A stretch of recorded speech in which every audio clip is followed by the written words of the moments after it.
HOA Karen threw my ID into a sewer drain, so I instantly canceled her $7 billion Lakefront mansion project. It was supposed to be just another typical day in the suburban community.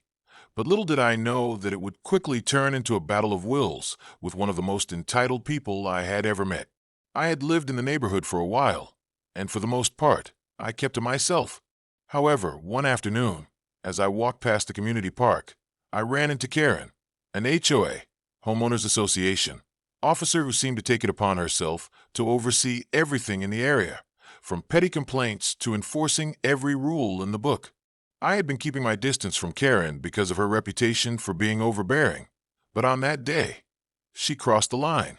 I had just returned from a nearby store, and she accused me of not following the HOA guidelines for parking. When I tried to explain myself, she became aggressive and demanded to see my ID.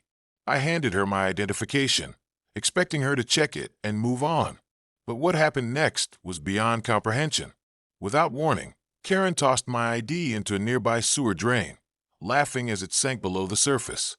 In shock, I stood there, watching in disbelief as my ID disappeared. This wasn't just a small incident. She had gone too far.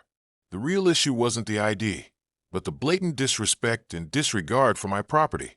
A sense of calm anger washed over me as I realized something. I had the power to stop her.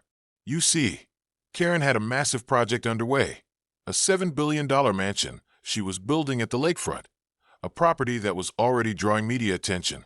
As a well-connected real estate investor, I had the influence to cancel her project, something she wouldn't see coming. With one phone call, I made it happen.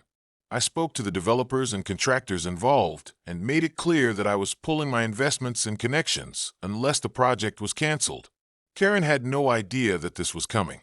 Within hours, her grand vision of a multimillion-dollar mansion crumbled, and so did her pride. It was a small victory, but sometimes you have to stand up for yourself. And for Karen, it was a lesson she would never forget.